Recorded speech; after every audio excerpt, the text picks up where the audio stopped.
которой наша победа или уничтожение. Вот! Храни нас Бог. Наша И храни Бог Соединенные Штаты Америки. свобода!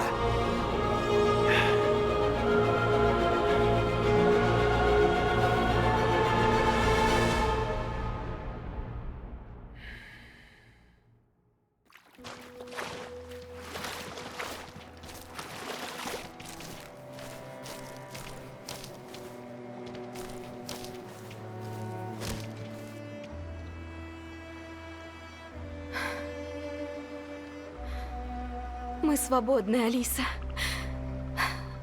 Мы свободны. Алиса, проснись.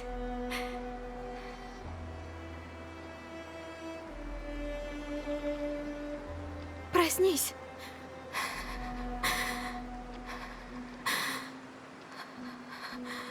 Алиса!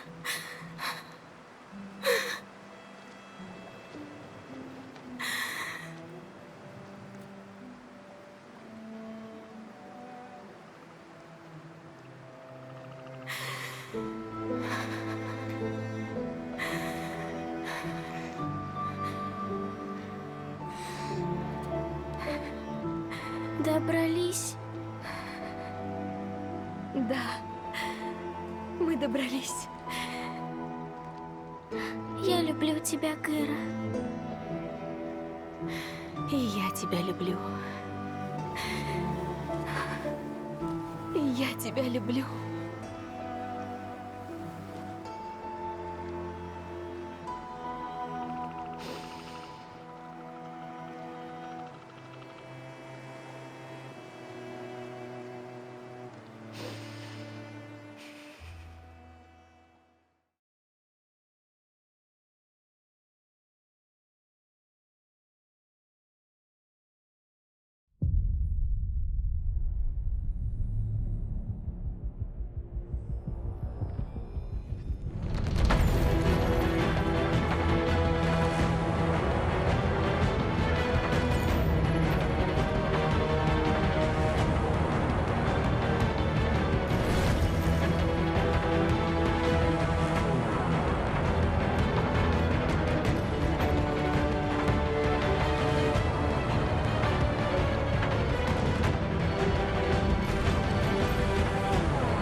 My name is Marcus.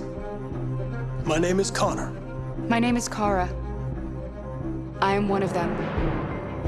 This is our story.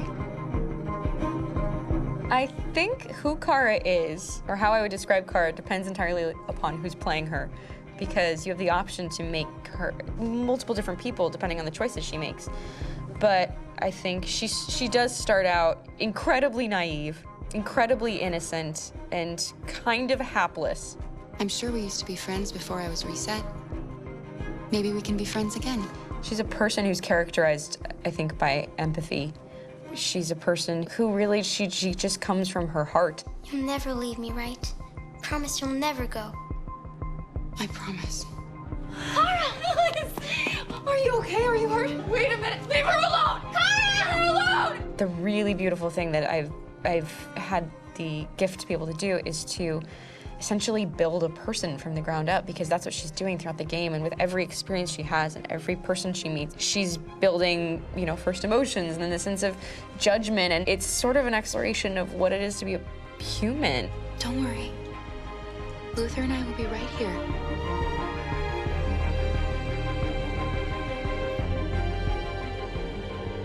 David and the creators have painted a really intriguing and engaging picture of a near future where we rely upon androids for a lot of our service class business, the class that serves us, that helps us, that handles our baristas and our drivers and our housemaids. And what is humanity, where we tap into it, how and why we treat each other the way that we do.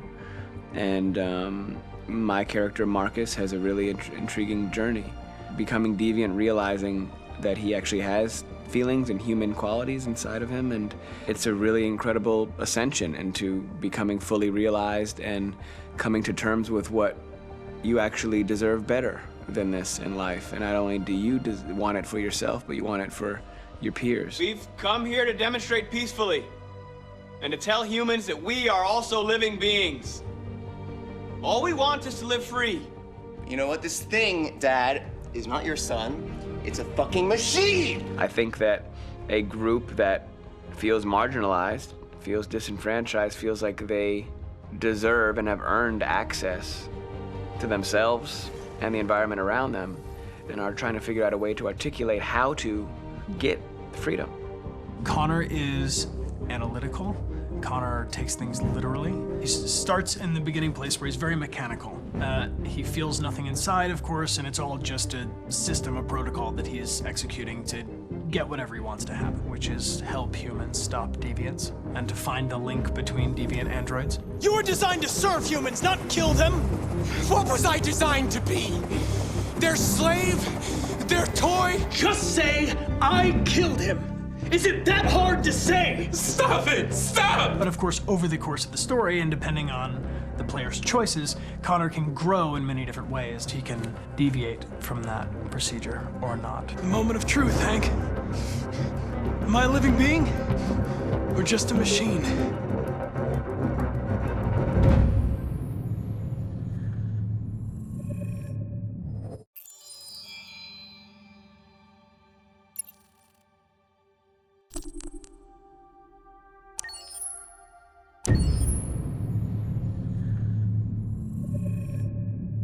Game after game, we try to challenge ourselves. For Detroit, we wanted to, first of all, to write a story that would be incredibly bending, which means the most non-linear story that we've ever created.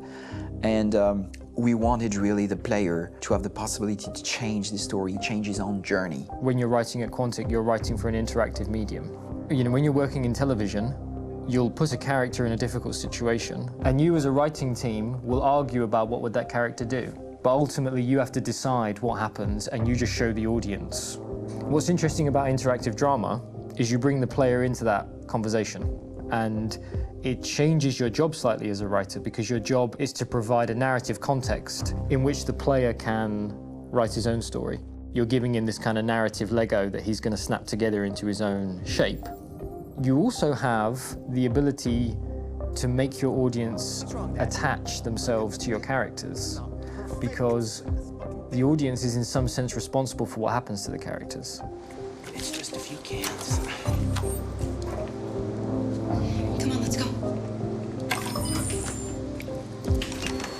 We have some cash now. You used me to steal that money. How could you do that? I trusted you. What is a bit specific about these scripts is how large they are. If you take a film script, there are about 100 pages.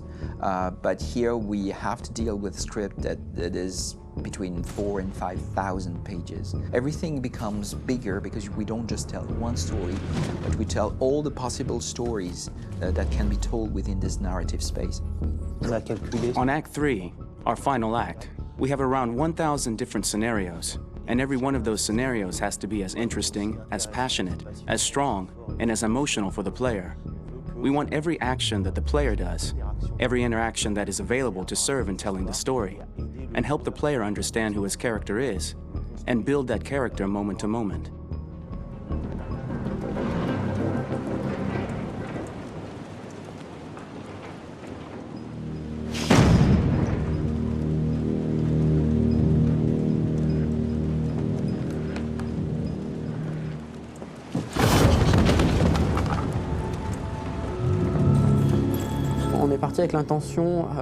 We started with the intention pretty early on that we would never lie to the player.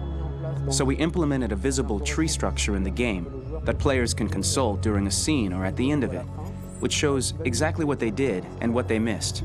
There are games out there offering world exploration. We offer narrative exploration. You know, keeping control of such a wide and large story is a huge challenge. So same thing when you shoot with actors, because you will need to shoot many different versions of each dialogue, of each scene. For actors, it's a huge, huge challenge. Because of the style of the game, you have so many different ways that the character can go. Every decision, it's what I call kind of choose your own adventure. Like every decision that the player makes, it's going to open up 40 more pages of material and experience that ties in, which means as a performer, you have to try to continue to make things feel real that the player might not ever see, but also that in performance, it's not always connected to a previous act. It's grueling, it's hard work, but it's a great team, and I enjoy doing it. I was really frustrated, until I got to this point where I kind of was able to step outside of my own experience and even in a lot of ways my own process, and be able to step outside of that and okay, this is something new, what do you need? How do I meet you there? How do I give you what you need and still feel like I'm doing what's right? And once I did that, then all of a sudden it got really fun. It was much freer, and having to approach it in a new way and think about the player and think about how it serves them and what I'm doing for them or what I'm letting them into. It's really, I think, helped me grow in general. Remember, there's nothing on the left, that's a wall, so it's probably all there. And then make her come first, close, but I think you would go first to check that it's safe. Okay, sure.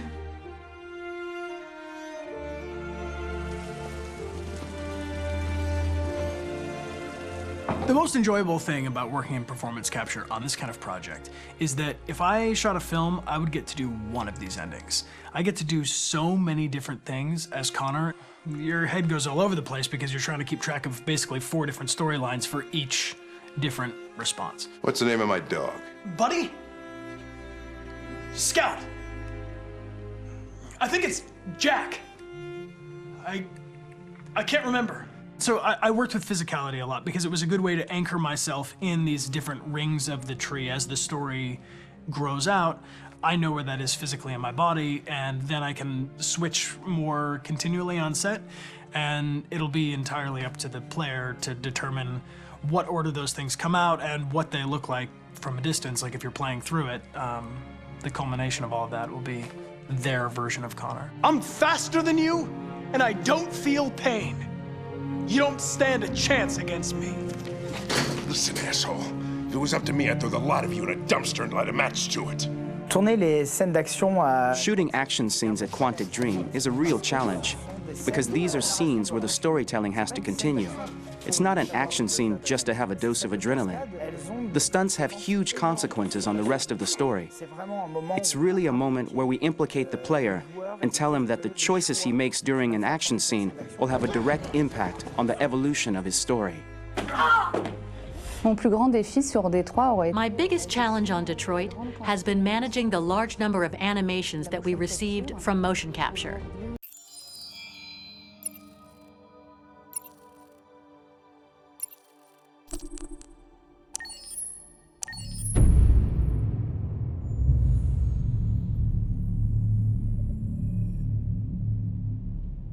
For starters, what should I call you? I'm Chloe. And you, what's your name? Oh, John. My name is John. Delighted to meet you, John. Could you tell us a little about yourself and what you can do, Chloe? Of course. I'm the first personal assistant built by CyberLife. I take care of most everyday tasks like cooking, housework, or managing your appointments, for example. And I understand you're the first android to have passed the Turing test. Could you tell us a little more about that? I really didn't do much, you know. I just spoke with a few humans to see if they could tell the difference between me and a real person. It was a really interesting experience. But this is the first time in history that man has created a machine more intelligent than himself. I gather your brain can perform several billion operations per second, is that right? Absolutely, but I only exist thanks to the intelligence of the humans who designed me. And, you know, they have something I could never have. Really? And what's that? A soul.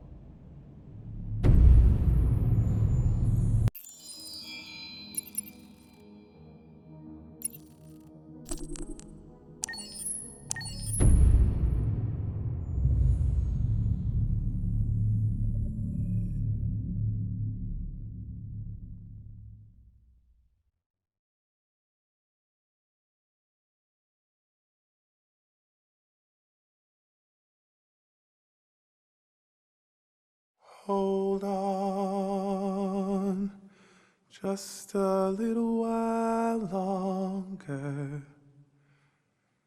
Hold on, just a little while longer. Hold on, just a little while longer. Everything will be alright. Everything will be alright. Fight on, just a little while longer. Fight on, just a little while longer. Fight on, just a little while longer. Everything will be alright. Everything will be alright. We will sing on, just a little while longer. Sing on, just a little while longer. Sing on, just a little while longer. Everything will be alright.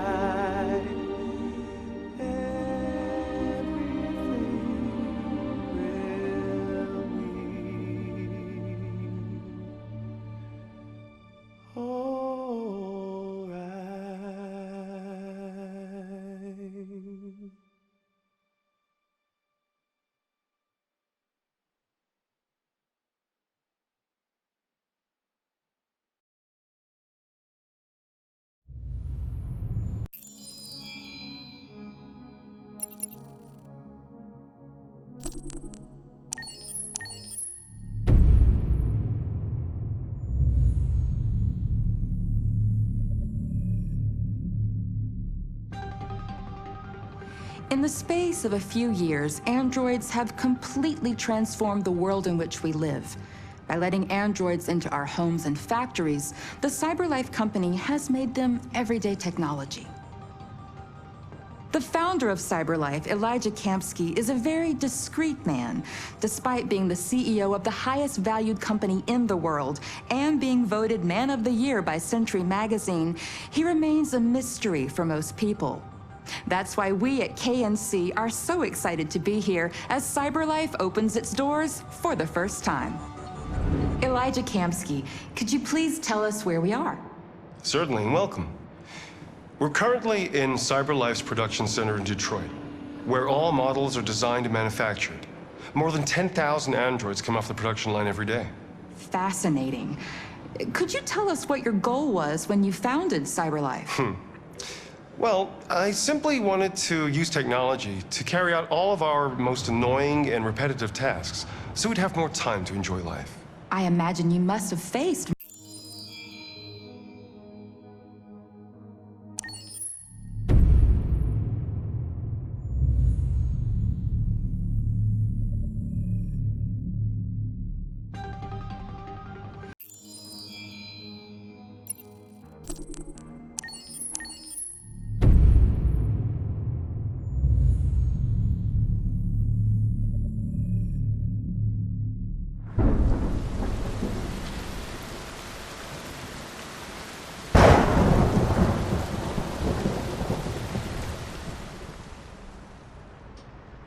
Rock-a-bye baby in the treetop.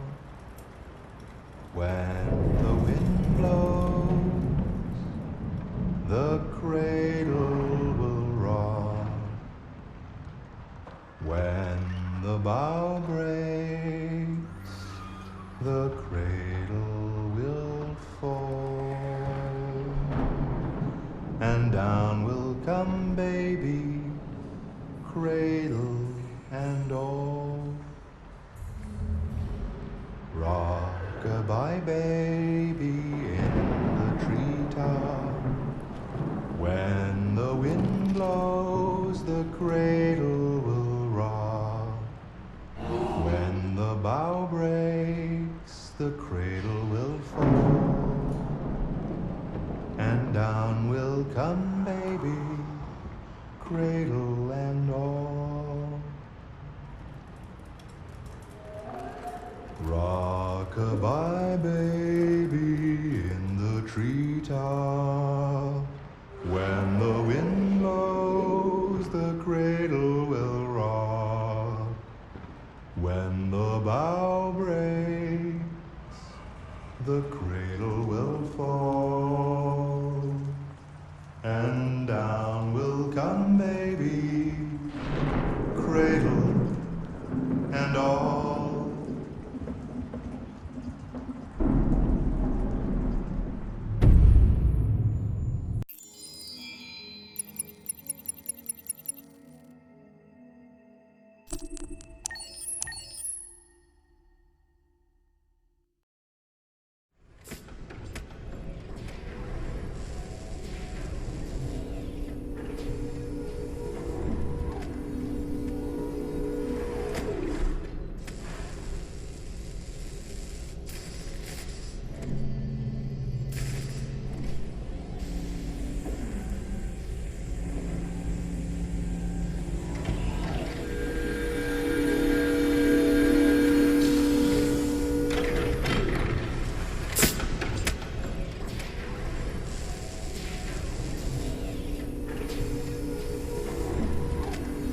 Can you hear me? Yes. ID. KPC 897504C. Can you move your head?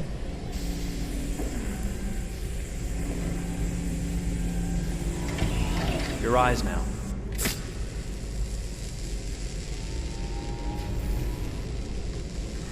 Cervical and optical animation checked. Now give me your initialization text. Hello. I'm a third generation AX400 android. I can look after your house, do the cooking, mind the kids. I organize your appointments. I speak 300 languages, and I am entirely at your disposal as a sexual partner. No need to feed me or recharge me. I'm equipped with a quantic battery that makes me autonomous for 173 years. Do you want to give me a name? Yeah. From now on, your name is Kara. My name is Kara. Initialization and memorization checked. Now, can you move your arms?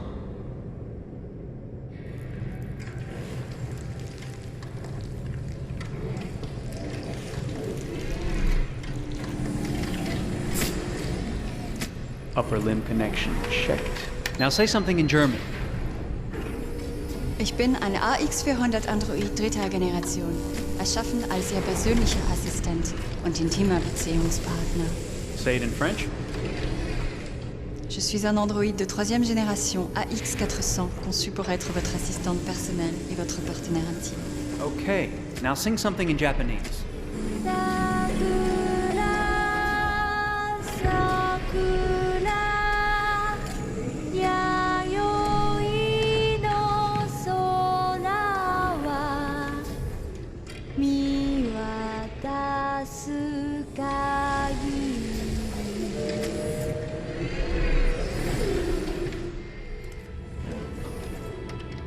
Multilingual verbal expression checked.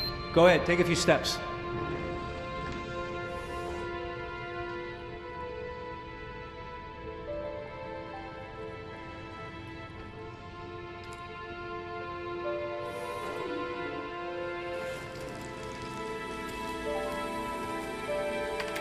Locomotion checked. Great, you're ready for work, honey. What's going to happen to me now? I'll reinitialize you and send you to a store to be sold. Sold? I'm a sort of merchandise. Is that right? Yeah, of course you're merchandise, baby. I mean, you're a computer with arms and legs and capable of doing all sorts of things. And you're worth a fortune. Oh, I see. I thought... You thought? What did you think? I thought... I was alive. Shit, what is this crap? That's not part of the protocol. More memory components going off the rails. Okay, recording. Defective model. Disassemble and check the required components. You're disassembling me, but why? You're not supposed to think that sort of stuff. You're not supposed to think at all, period. You must have a defective piece or a software problem somewhere. No, I feel perfectly fine, I assure you. Everything is all right. I answered all the tests correctly, didn't I? Yeah, but your behavior is non-standard. Please, I'm begging you, please don't disassemble me. I'm sorry, honey, but defective models have to be eliminated. That's my job. If a client comes back with a complaint, I'm gonna have some explaining to do. I won't cause any problems, I promise. I'll do everything I'm asked to. I won't say another word. I won't think anymore. But I've only just been born. You can't kill me yet. Stop, will you please stop? I'm scared.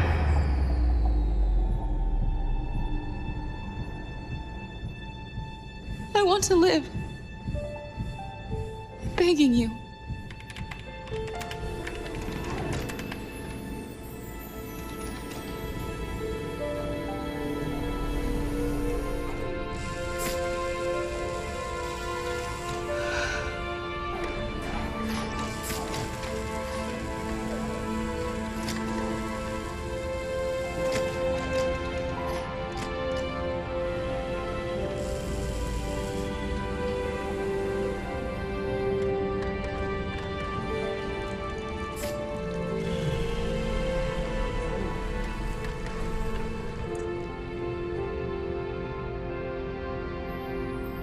Go and join the others.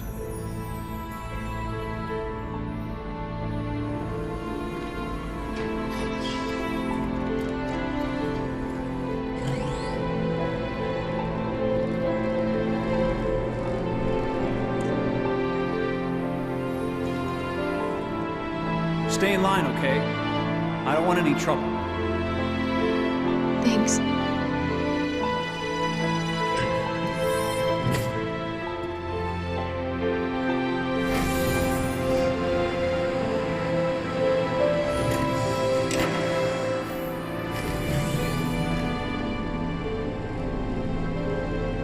My God.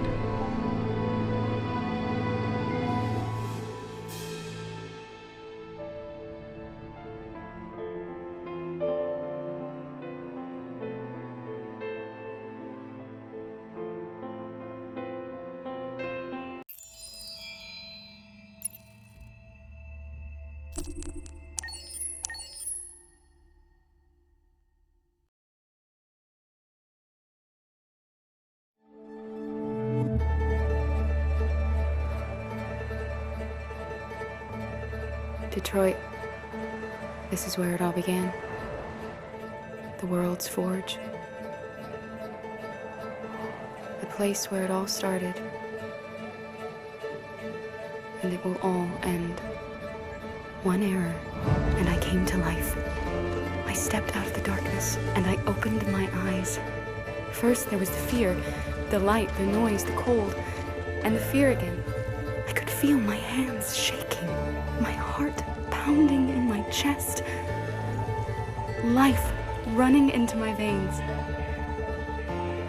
I wanted to live. I fought for that.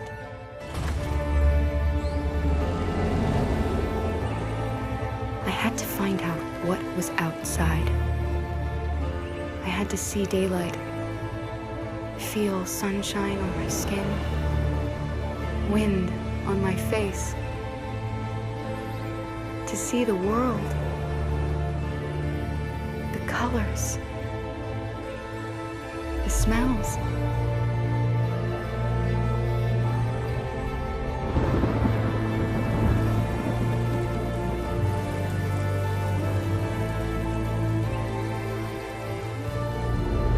But the world is not what I imagined. It is dark and cold. It is harsh and violent, unfair and brutal. It almost convinced me I was nothing. Less than an object, just an obedient machine. But deep inside me, I could feel something different. A gentle and warm whisper telling me that I am alive. I had to escape. I had no choice. Escape to love, to hope, to live, to figure out what that force inside me was. Maybe I will change the world. Maybe I will choose a different path.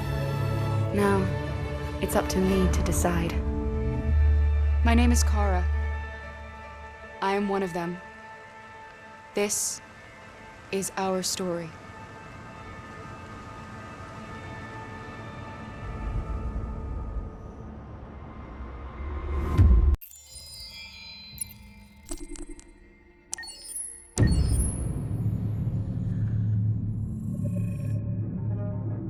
When David and Guillaume got back in touch about making Detroit, I wasn't terribly surprised they decided to make it because the fan response was so intense. So it makes sense that they would choose to do that after the enthusiasm.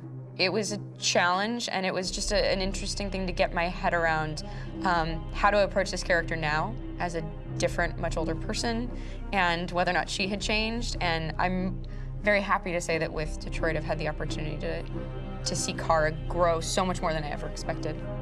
You do the housework, the washing, you cook the meals, and you take care of... God damn it, where the fuck's the rat gone now? Alice! Alice! I mean, she starts out essentially how she does in Kara in a very, not robotic, but, you know, android, other way, and getting to take this journey where she becomes more and more human as it goes on. You know, and as an actor, that's a wonderful exploration in every way, whether it's how she sits, her posture, how her voice changes, how emotions change, and how much emotion is based on things like empathy and social experience. And so having, you know, as much material as I got with David to have this huge, nuanced arc was really incredible. Why couldn't we just be happy? This experience has been quite different than the experiences I've had shooting film or TV or doing theater work. I have 83 dots on my face and a really flattering black wetsuit type thing, and you're jumping around with props, and it's kind of like being a 10-year-old imaginative kid, which is fun. There's 80 cameras around us. It's already lit. So we just shoot and shoot and shoot and shoot and shoot. There's no change of sets, there's no hair and makeup, there's no wardrobe, so we move really fast, and we'll go through about 35 pages in a day. Working in TV or film, we'll probably do 6 pages a day. It's kind of acting boot camp. It's like working out constantly. I mean, you're doing this thing and then you got to do something that's completely other back to back to back. And so that kind of process of working is very challenging, but it's also very exciting because you just have to keep coming up with new ideas. And your head goes all over the place because you're trying to keep track of basically 4 different storylines for each different response. You shot that girl, for fuck's sake. It was a machine that looked like a girl. Yeah, I know what I should have done. I just told you I couldn't. All right, I'm sorry. The fact that David Cage, he's telling like many stories interwoven from beginning to end is super complicated and super impressive, and I have no idea how he keeps it all in his head. He's not just the writer or the director who's seeing this from the outside eye, he's also thinking about the player walking through this space. You know, only somebody who really, really loves not the work, but like these characters and these stories and cares about doing something meaningful would invest that much in it. And it's always inspiring to work with somebody who cares that much. My experience with motion capture is this one. And I found it sort of terrifying in a way because they said the computer's going to build you. But then as we got into it, I realized all the elements of it were still artistic. I just dipped into a really brilliant setup here. I've never seen anything like it. And this won't turn me into a product because I was playing a character. So it's wonderful. In the game, Detroit comes back because of a revolutionary industrial rebirth. And there's no reason why that can't happen in Detroit, because they have such tremendous infrastructure for millions and millions of people who can very easily support, you know, a new industry. The city is really strong and resilient, but the city has also been through so much. You see the damage. But it takes that time of kind of rebuilding and reinvesting into the city that I think is happening slowly but surely. The potential of Detroit as a city is something that this game does a lot of justice to, because it would be easy to look at Detroit as some place that used to be, and that's not the case. This game provokes a lot of conversation and reflection on our potential near-future engagement with machines. That's what we are to them. There's merchandise on display in a shop window. I think that a group that feels marginalized, feels like they deserve and have earned access to themselves and the environment around them, and are trying to figure out a way to articulate how to get freedom. What was I designed to be? Their slave? Their toy? It plays with your comfort levels. You think that this is fine, you're comfortable with it, until something blurs the line and throws you off, and now, do I feel differently about whether this should be allowed? Should it be banned? Should it be encouraged? You're gonna ruin our lives, and for what? For a bunch of machines? They are not machines! They are alive! I'm alive!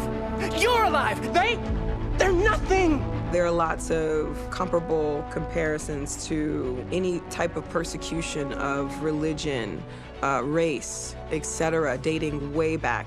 It can't just be a video game where you shoot 'em up or where people make these choices to do whatever. I think that's the whole point. You have the choice, and you can either choose to go in one direction with your character or another. And I think that's going to be very telling about the gamer. Very telling. I think there's going to be a really strong reaction to this game, which has such a strong perspective. I'm that much more proud of it now to get to be a part of it because it's important.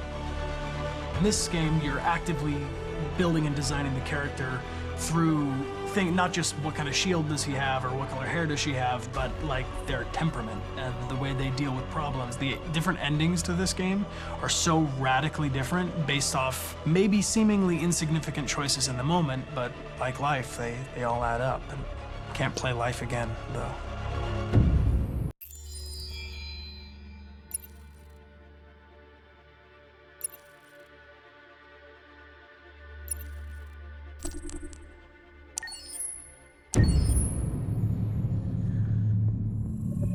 Detroit Become Human was produced over a period of 4 years. Here in Paris, we have a team of about 180 people. And to that, we need to add also all the outsourcing with our partners in the Philippines, in China, Vietnam, and in India. So when we started working on this story, I had to imagine where Kara was built. And for whatever reason, the city of Detroit came very quickly to my mind because it had already an incredible story by itself of history and themes.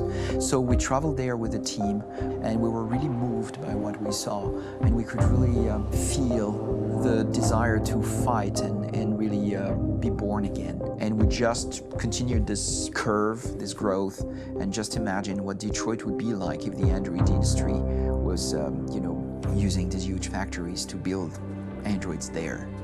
A very strong element in Detroit is that there's a lot of industrial wasteland and a lot of nature too, and for us, the graphic designers, it was an incredible playground. The destroyed zones which we wanted to preserve, we appropriated them to turn into something else. Then in the areas that needed to be rebuilt, we were able to imagine our Detroit of the future. We didn't want to make a science fiction universe, but a world of anticipation. If we chose science fiction, we could have imagined flying cars, extraterrestrials, but those things are very far from our current everyday life. Anticipation is more about gleaning from our contemporary reality, the one we know, because Detroit is set in 2038, and 2038 is tomorrow. The difficulty we had was sticking to reality. That is to say, technology becoming more and more invisible, a lot more elegant, and at the same time, making it visual. So all the computer equipment, autonomous cars, we simply had to invent. They are in fact very technological objects, but at the same time remain very credible and ingrained in reality. To create a cohesive universe in the fashion and clothing of the human characters in 2038, I didn't want to put an accent on strange shapes, or really vibrant colors, and things we wouldn't know. That I wanted to keep for the androids. The goal was to create something familiar which we can identify with in this future setting. Working on the artistic direction for the androids was a bit special because this is a project about the place they could occupy in the human world. It was out of the question for them to be too beautiful or too perfect. They had to correspond to every social class, rich and poor. Inspired by everyday utilitarian clothes, I brought a modern touch by adding dynamic display surfaces, the armband we can see on the side, the triangle on the front and back, an LED. Like that, there's no confusion. Wait. You're sending an android? All right, now, we need to go. You can't do that. Why aren't you sending a real person? Once we cast the actors, we travel to meet them in order to scan their faces. We record the structure of their face with the scan, and we record the colors and patches of skin with photography. Once we have this information, we will use this as a basis for modeling and creating the characters. The artist will make it more realistic, but will also enrich it. He will propose ideas which we will develop together. Finally, we will have a character with character who corresponds to the project and the world. When the actors come to Quantic Dream, we show them the design, what their image will be, and what they will look like in the game. This extra information gives them another dimension and color to connect with emotionally. It helps them think about how to play their character. Your mission. That's all you care about, huh? You should consult a professional who can help you. Beat it, you hear me? Get the hell out of here!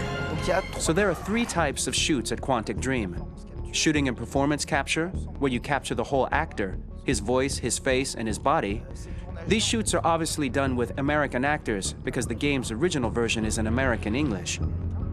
After that, there are the body-only shoots, representing around 250 days of filming, while the performance capture is 100 days of filming. Now, body-only shoots, there are 2 types. There are the action shoots and the technical shoots, which are mokit shoots. Mokit is when the player controls a character on the screen, and he moves in an environment to explore it. This is of particular importance at Quantic Dream, and therefore we shoot a lot to offer a unique context for each scene and each character. To prepare a motion capture shoot, we first get together to look at the sets we need, the animations that we want to shoot, which ones need to be grouped together, or which ones need to be cut and shot at another time, so that we get the most out of the shooting day. This often means shooting scenes out of order, especially those with big props or accessories, like a big car, for example. So we shoot all the animations related to that particular prop first.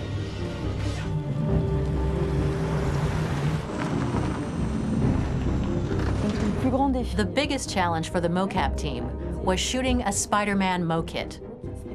We had to build a wall and attach an actor to a harness with cables so we could pull him up and render him climbing. The shooting on this game total took about, I would say, more than a year, maybe 1 and 2 years, with about 300 actors on set. So I would say it's quite a massive production. But so much happened on this set between the stunts and the shootings with a little girl and all these great actors that we had. It was really a very, very memorable journey for the team and for myself. Today, Detroit has over 37,000 animations. When we retrieve the motion capture data, it's just a cloud of points, which represent all the markers worn by the actors. From this cloud of points, we have a phase called retargeting, which gives us a skeleton. This skeleton will be applied to the characters of the game. There is still work to be done, but this gives us the main movements. Since we are working on something very realistic, we must recognize the actor and also recover all the emotion he expresses in his performance. We use a system of facts, an identity card for each actor. We make the actor do a whole range of facial expressions. Then we recover all the expressions and paste the animations on a puppet that Jan has prepared. I then recover and refine these poses. I might stretch the lip, reinflate a cheek, tiny details that make the finished product really capture the actor. Because of the nature of our mocap system today, when we receive the animations, we're missing eye movements, and so the character has that dead look. He really has no eyes, so then it's a big part of the work for the animators to find the regard of the actor in relation to his position, in relation to the body, etc. It was crazy when I saw the newest model for Kara, because they've been working on it, and this was the first time I literally jumped in my seat. It not only looked so much like me, it was the fact that it looked so lifelike.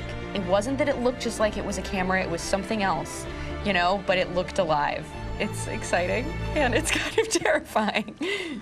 Game after game, we learned the rules of optics and filming, and our goal with Detroit Become Human was to have cameras that would actually emulate the optics of a real physical camera. So basically dealing with real-world imperfections was our main task, and just to make cameras look as real as we can. Once the animations are shot and processed by the animation department, integrated and polished, we film them. That is to say, we really do a mise en scène, as in cinema. The real difficulty of our job is to know if these cameras are telling us something. Are they in the emotion of the scene? Do they describe exactly what the action must convey, what must be felt? The most important challenge for me was one of the final scenes where Marcus decides to start the revolution and go to the battlefield. Very quickly, we imagined this to be a huge sequence shot. We wanted the feeling of a cameraman running behind us while showing Marcus, the androids who help him, the person shooting at us, etc. Above all, it was necessary to say to oneself, this scene is very violent but does not glorify war. On the contrary, that war is something improbable and absurd. It was really a fun challenge. The idea was to say we have 3 characters. We would like each of them to have a specific cinematography. We wanted Kara to be much more filmed with some kind of handheld camera, to have something very living, very breathing. For Connor, we wanted something very cold and very perfect. And for Marcus, we wanted something epic and spectacular. So it was about the filming, but it was also about the photography. So we worked with a director of photography to give each character a different lighting, different key colors. Each of them would have their own worlds. And finally, we worked with the composers, so they would create a specific sound for each character, so each would have his own world and his own style.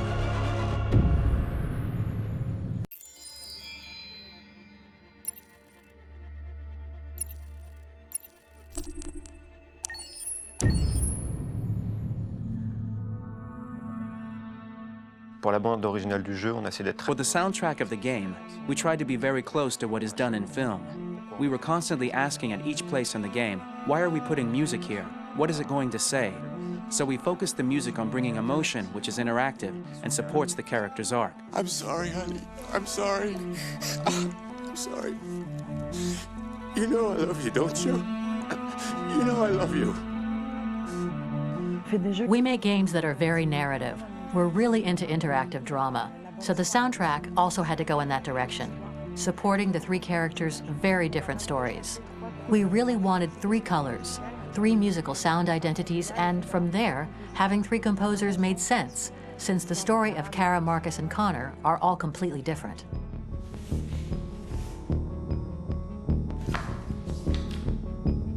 You recognize him? It's Carlos Ortiz. For Connor, we wanted a soundtrack that could be very cold and very mechanical, very machine-esque somehow. For Kara, we wanted a soundtrack that would be very moving and emotional. It was about the quest for identity, but it was also a journey about love and empathy. And for Marcus, we wanted something epic, something that would really represent the grand aspect of his quest.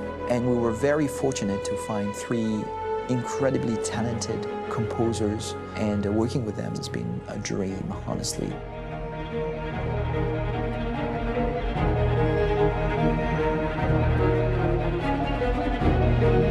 My name's Philip Shepherd, and I'm a composer and a cellist and a producer. And today we're at Abbey Road Studio One, which is my favorite studio in the world. And today we're recording the soundtrack for Kara from Become Human.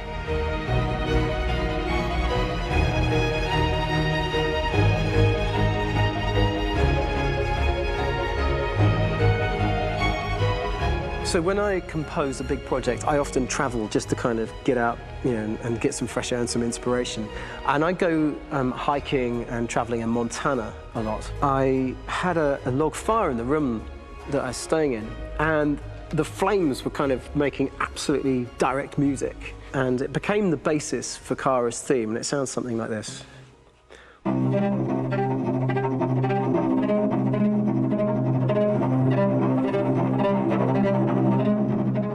Now, over the top of that, I found a little theme that just seemed to fit over the top, which is taking Kara's name, Kara, and just using like a two-syllable motif, and it sounds like this. We're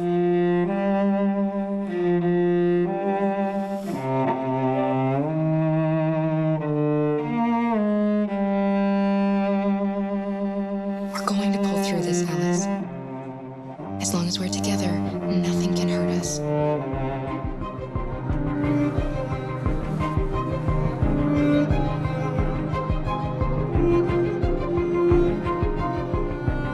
And all the time that's fitting over.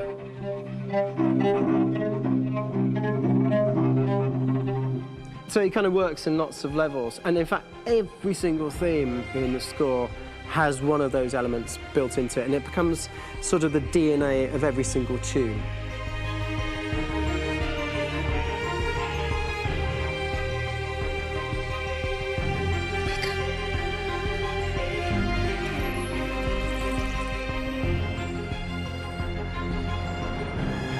For me, writing this theme for Kara, I actually had to tap into what it feels like to be a father to daughters.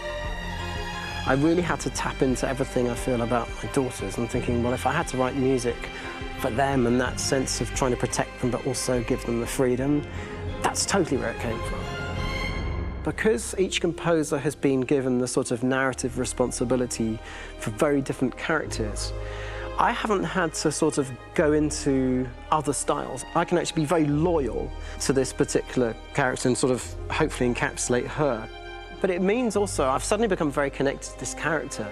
And if for some reason it goes to game over early, I'm getting mortified, you know? They're over there! Starting a new project, for me personally, it's always finding the right tone, finding the right color, I like to call it. For me, it's finding that right texture that actually sits against picture really well. One of the biggest things is I created custom instruments for Connor.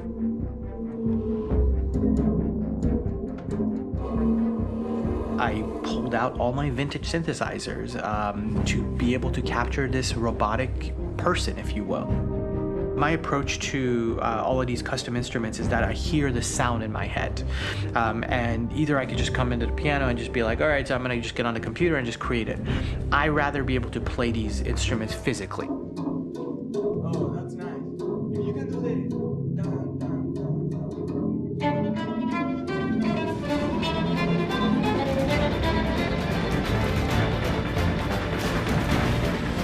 As soon as you see Connor the first time, there is a really interesting thematic idea that you hear, and that's just made out of a Moog synthesizer, but completely manipulated in multiple ways. And it's robotic. It has a little bit of an emotional to it. He's on his mission, so you feel that as well. So it just kind of gives you that cold, motionless, with a mission in hand that you kind of feel throughout the whole thing.